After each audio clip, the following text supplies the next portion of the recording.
প্রিয় ছাত্রছাত্রীরা, বাংলা মেজর এবং বাংলা মাইনর সেমিস্টার 3 এর ক্ষেত্রে খুব গুরুত্বপূর্ণ একটা বিষয় নিয়ে আজকে আলোচনা করতে চলেছি।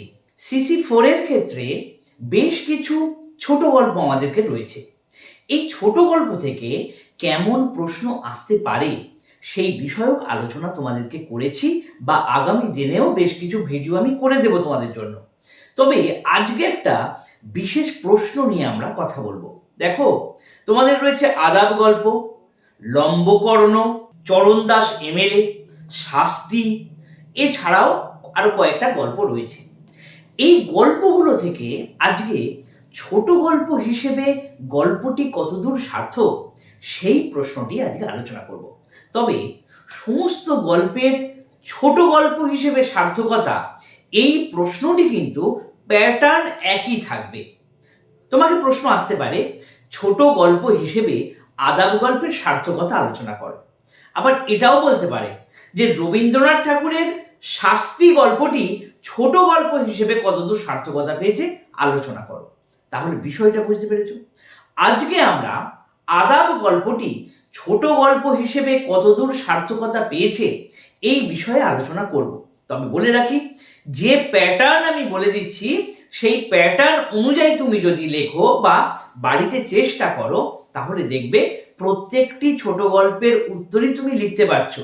অর্থাৎ তোমাকে যদি আমি আজকে তোমাকে বলে দেব যে আদাব গল্পটি ছোট গল্প হিসেবে কতদূর সার্থক আলোচনা করো, তোমার পরীক্ষায় এসেছে শাস্তি গল্পটি ছোট গল্প হিসেবে কতদূর সার্থক আলোচনা করো, কিংবা অভাগীর স্বর্গ গল্পটি ছোট গল্প হিসেবে সার্থক কিনা আলোচনা করো, একইভাবেই তোমাকে লিখতে হবে।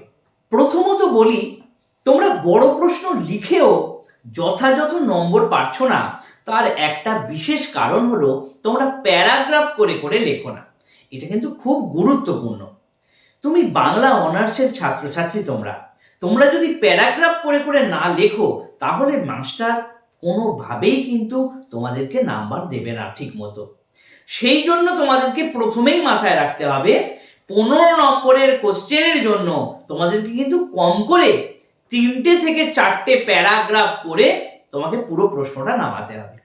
এই 3টে থেকে 4টে যে প্যারাগ্রাফ করবে, তার মধ্যে প্রথম প্যারাটা হচ্ছে ভূমিকা অংশ। এই ভূমিকা অংশের মধ্যে তোমাকে কোন পত্রিকায় প্রথম ছাপা হয়েছিল, কবে প্রকাশিত হয়েছিল, এই গল্পের অনুরূপ আর কোনো গল্প আছে কিনা, এই গল্পটির পটভূমি কি, এই ধরনের বক্তব্য তোমাকে কিন্তু সেখানে লিখতে হবে। তাহলে আমি তোমাদেরকে বললাম যে আদাব গল্পটি ছোট গল্প হিসেবে সার্থক কিনা আলোচনা করো, এই প্রশ্নটা করো। কিংবা এখান থেকে তুমি যদি আদাব গল্পের নামকরণের সার্থকতা, এই প্রশ্নটাও চাও, এখান থেকেই তুমি তৈরি করে নিতে পারবে। কিন্তু আমি নামকরণের বিষয়ে আমি আসছি না, আমি ছোট গল্প হিসাবে সার্থক কিনা সেই বিষয়ক আলোচনাটা করব। দেখো, 1946 সাল শারদীয়া সংখ্যা পরিচয় পত্রিকায় এই গল্পটি প্রথম প্রকাশ পেয়েছে।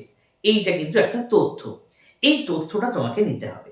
তোমাকে প্রথমে তুমি স্টাডি করতে হবে একটা সুন্দর ভাষা দিয়ে। তুমি এভাবে শুরু করতে পারো যে বাংলা সাহিত্যে ছোট গল্পের আঙিনায় সমরেশ বসু এক উজ্জ্বল নাম, এরকম ভাবে তুমি শুরু করলে। 1946 সালে পরিচয় পত্রিকার শারদীয়া সংখ্যায় এই আদাব গল্পটি প্রকাশ পেয়েছিল বা প্রথম প্রকাশ পেয়েছিল। এরপর তোমাকে গল্পের পটভূমিটা দিতে হবে। পটভূমি মানে কোন পরিস্থিতি এই গল্পের মধ্যে ফুটে উঠেছে।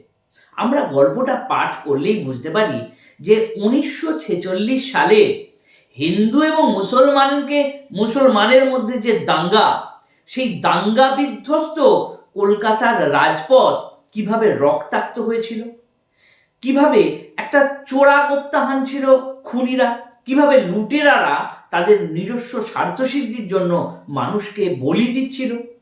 এই পরিস্থিতিটা সারা শহর জুড়ে একটা কারফিউ জারি চলছে।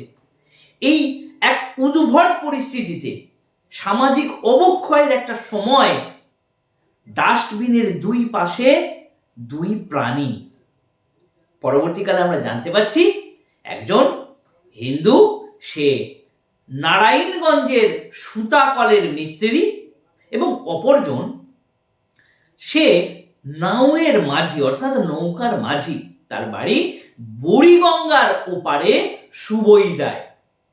এই যে কথাগুলো বললাম এগুলো তুমি প্রথম পার্টের মধ্যে দিতে পারো, কিন্তু ভালো করে শুনে রাখো এই গল্পটা কিন্তু সাম্প্রদায়িক বিদ্বেষকে বাড়তে দিচ্ছে না, অর্থাৎ সাম্প্রদায়িক বিদ্বেষের গল্প নয় এটা, বরং সাম্প্রদায়িক সম্প্রীতির বার্তা এই গল্পটির মধ্যে থেকে দেওয়া হয়েছে। কি করে বুঝবে যে সাম্প্রদায়িক সম্প্রীতির বার্তা দিয়েছে? ভালো করে যদি গল্পটা তুমি পড়ো, হিন্দু মুসলমানকে বিশ্বাস করছে না, মুসলমান হিন্দুকে বিশ্বাস করছে না, একে অন্যকে খুনি ভাবছে, একে অন্যকে অপরাধী ভাবছে। সেই জায়গায় দাঁড়িয়ে ডাস্টবিনের দুই পাশে একজন হিন্দু একজন মুসলমান, দুজনের একটা নতুন সম্পর্কের গল্প হয়ে উঠেছে। গল্পটা শেষের দিকে যদি তুমি দেখো, যে যখন মাঝি বলছে যে না আমাকে থাকলে হবে না, আজ 8 দিন আমি ঘরে নেই, আমার বাড়ির লোক কি করছে, বেঁচে আছে না মরে আছে আমি কিচ্ছু জানি না, এই পরিস্থিতিতে আমাকে যেতেই হবে, কারণ রাত পোহালেই খুশির ঈদ, আমার ছেলেমেয়েরা নতুন পোশাক পরবে, আমার বিবি নতুন কাপড় পরবে, আর আমি এখানে আটকে থাকলে হবে না, আমাকে যেতেই হবে। সেই সময়টা দাঁড়িয়ে ভাবো, উত্তপ্ত পরিস্থিতি, চতুর্দিকে 144 ধারা জারি, চতুর্দিকে কারফিউ জারি, রাতের অন্ধকার, চতুর্দিকে হিন্দু মুসলমান দাঙ্গা বেঁধে আছে।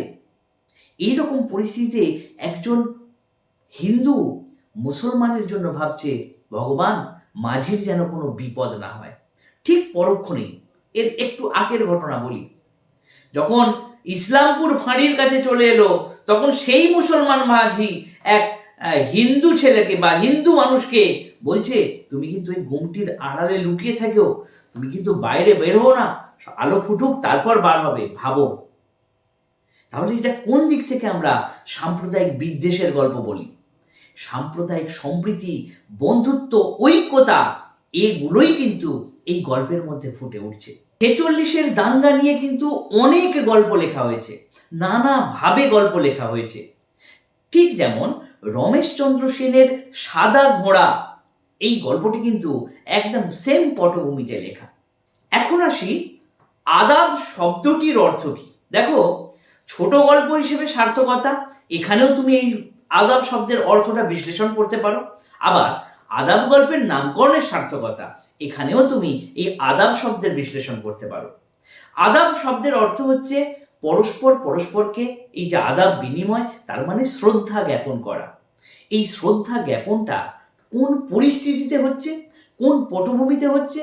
হিন্দু মুসলমানের যখন রাইট বাঁধছে, হিন্দু মুসলমানের রক্ত পান করতে ব্যস্ত, মুসলমান হিন্দুর রক্ত পান করতে ব্যস্ত, সারা শহর যখন মৃত্যু উপত্যকা তৈরি হয়ে গিয়েছে, তখন কিন্তু মুসলমান মাঝির কণ্ঠে এই আদাব শব্দটা এক সম্প্রীতির বার্তাকে নিয়ে আসছে। একটা রক্তক্ষয়ী বিশ্রী সময়ের অবসান চাইছে। আসলে এই দাঙ্গাবাজ যারা দাঙ্গা বাঁধায়, যারা যুদ্ধ বাঁধায়, তারা না হিন্দু, না মুসলমান, না খ্রিস্টান, না শিখ, তাদের কোনো জাত থাকতে পারে না। আসলে তাদের একটাই পরিচয়, তারা স্বার্থপর, তারা লোলুপ, তাদের দৃষ্টি লোলুপ, তারা স্বার্থপরতা ছাড়া, নিজের আখের গুছানো ছাড়া, আত্মকেন্দ্রিক ভাবনা ছাড়া আর কিছুই জানে না। তাই যারা দাঙ্গা বাজায় তারা কেউ হিন্দু নয়, কেউ মুসলমান নয়, তাদের একটাই পরিচয়, তারা দাঙ্গাবাজ। এই দাঙ্গার সঙ্গে নাওয়ের মাঝির কোনো সম্পর্ক নেই, সুতা শ্রমিকেরও কোনো সম্পর্ক নেই, কারণ শ্রমজীবী খেটে খাওয়া মানুষের সঙ্গে দাঙ্গার কোনো সম্পর্ক নেই। এখন আসি আদাব গল্পে আদাব শব্দটির অর্থ কি। দেখো, এখানে যেটা বলে দিচ্ছি, এটা তুমি ছোট গল্প হিসেবে সার্থকতা, এখানেও তুমি এটা লিখতে পারো। আবার নামকরণের সার্থকতায় কিন্তু আদাব শব্দের অর্থটা লাগবেই লাগবে। আদাব মানে পরস্পর পরস্পরের প্রতি একটা শ্রদ্ধা, একটা ভাব, একটা ভালোবাসা, একটা মানবতার বিনিময় করা। এই মানবতার বিনিময় লেখক দেখাচ্ছেন এমন একটা পরিস্থিতি দিয়ে এনে, যখন হিন্দু মুসলমানকে সহ্য করে না, মুসলমান হিন্দুকে সহ্য করতে পারে না। এইরকম একটা অস্থির বিষাক্ত পরিস্থিতিতে দাঁড়িয়ে মুসলমান মাঝির বলা এই আদাব শব্দটি কিন্তু অত্যন্ত তাৎপর্যমণ্ডিত, এবং শুধু তাৎপর্য থেকে বড় কথা হচ্ছে সম্প্রীতির বার্তাটা যেন এই আদাব শব্দটাই, এটার উচ্চারণটাই যেন এই গল্পের মধ্যে বারবার গুঞ্জিত হচ্ছে।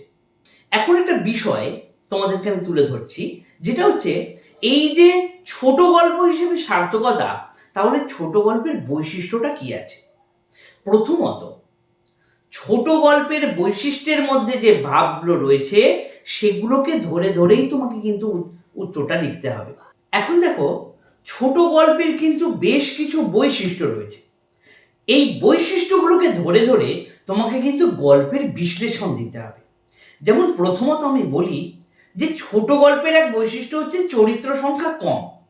তুমি আদাব গল্পে দেখো, চরিত্র সংখ্যা একেবারেই কম। এছাড়া তুমি যে কোনো গল্পের মধ্যে যাও, তুমি শাস্তি গল্পের মধ্যে দেখো, চরিত্র সংখ্যা কম। তুমি লম্বকর্ণ গল্পের মধ্যে দেখো, চরিত্র সংখ্যা কম। তাই চরিত্র সংখ্যা কিন্তু ছোট গল্পের এক বৈশিষ্ট্য। এখানেও আমরা দেখছি আদাব গল্পে কিন্তু দুটি মাত্র চরিত্রের মধ্য দিয়ে এবং দু একটি অপ্রধান চরিত্র, যেগুলো একেবারে শেষে গিয়ে ওই পুলিশ এবং বাদবাকি যাদের কোনো সংলাপ সেইভাবে দেওয়া হয়নি, চরিত্র সংখ্যা সেই হিসেবে কিন্তু ছোট গল্পের আদর্শকে রক্ষা করা গিয়েছে। এরপর দেখে নিই গল্পের একমুখীনতা, অর্থাৎ একটা গল্পের মধ্যে একমুখী ভাব লক্ষ্য করা যায়। ছোট গল্প এবং এই আদাব গল্পের মধ্যেও কিন্তু তেমনই একমুখী ভাব। দেখো, দাঙ্গার পটভূমি, তো দাঙ্গাটাকেই দেখানো হয়েছে। এছাড়া আর অন্যান্য দিকে কিন্তু গল্পের কাহিনী অগ্রসর হয়নি, তাই গল্পের একমুখীনতা বজায় রয়েছে। এরপর আসি, জীবনের খণ্ডাংশ ছোট গল্পের মধ্যে প্রতিভাত হয়। আদাব গল্পের মধ্যে দেখো, জীবনের খণ্ডাংশই একটি রাতের অভিজ্ঞতা এই গল্পের মধ্যে কিন্তু বড় হয়ে উঠেছে। এরপর আসি ঘটনা সংখ্যা, কিংবা বলা চলছে যে ক্লাইম্যাক্স কিন্তু চরম পর্যায়ে রয়েছে এই গল্পের মধ্যে। এই ক্লাইম্যাক্সের জায়গাটা, অর্থাৎ গল্পের শেষে মুসলমান মাঝি যখন ইসলামপুর ফাঁড়ির পাশ দিয়ে বাদামতলি ঘাটে যাবে বলে যে ওই গলির মধ্যে ঢুকে গেল, আর সঙ্গে সঙ্গে পুলিশ অফিসারের বন্দুকের স্টিকার টিপে দিল এবং সঙ্গে সঙ্গে একটা নীলচে আলো, গরম শব্দ, এইখানে কিন্তু একটা চরম উত্তেজনা তৈরি করেছে। ছোট গল্পে এই শেষে এই উত্তেজনা কিন্তু থাকবেই। এরপরে শেষ করবে, অর্থাৎ শেষ 5 নম্বর পয়েন্ট বা 6 নম্বর পয়েন্ট দিয়ে তুমি যেটা শেষ করবে সেটা হচ্ছে শেষ হইয়াও হইল না শেষ। অর্থাৎ ছোট গল্পের শেষটা হবে হঠাৎ করে। তুমি ভালো করে যদি লক্ষ্য করো, একটা হ্যাপি এন্ডিং দিয়ে আস্তে আস্তে কিন্তু গল্প শেষ হয়নি। তুমি যে কোনো গল্পেই দেখো না কেন, কাঙালি যে গল্পটি রয়েছে অভাগীর স্বর্গ, ওখানেও নেই, শাস্তিতেও নেই, আর আদাবেও নেই, এমনকি চরণদাস এমএলএতেও নেই। যে অপ্রত্যাশিত ভাবনা, অর্থাৎ তুমি যেটা আশা করবে ছোট গল্পের শেষে কিন্তু সেটা হবে না। সব মিলিয়ে ছোট গল্প হিসেবে কিন্তু আদাব তার বৈশিষ্ট্য এবং তার স্বতন্ত্রতাকে কিন্তু ধরে রেখেছে। তাহলে এইভাবে যদি তুমি নোটসটা তৈরি করো, তাহলে তুমি অবশ্যই সুন্দর একটি নোটস পারবে। আদাব গল্পের ক্ষেত্রে নয়, যে কোনো গল্পেই এই ছোট গল্পের বৈশিষ্ট্যগুলোকে ধরে ধরে তুমি যদি বিশ্লেষণ দাও, তাহলে কিন্তু তোমার লেখাটা আরো সুন্দর হবে। তার আগে দরকার গল্পটাকে তুমি ভালো করে পড়ে নাও। গল্প পাঠ সঠিক না হলে তাহলে গল্প থেকে তুমি লিখতে পারবে না। আশা করছি তোমাদেরকে বোঝাতে পেরেছি। এই অনুযায়ী তুমি তোমাদের নোটস নিজে থেকে তৈরি করা শেখো, নইলে কিন্তু তুমি যখন এমএ পড়বে, তুমি যখন শেষের দিকে যাবে, তখন কিন্তু সমস্যায় পড়ে যাবে। পরবর্তী সেমিস্টারে অর্থাৎ 4, 5, 6 আমি পড়াচ্ছি অনলাইন। যদি তোমরা পড়তে ইচ্ছুক হও তাহলে অবশ্যই যোগাযোগ করো। ধন্যবাদ।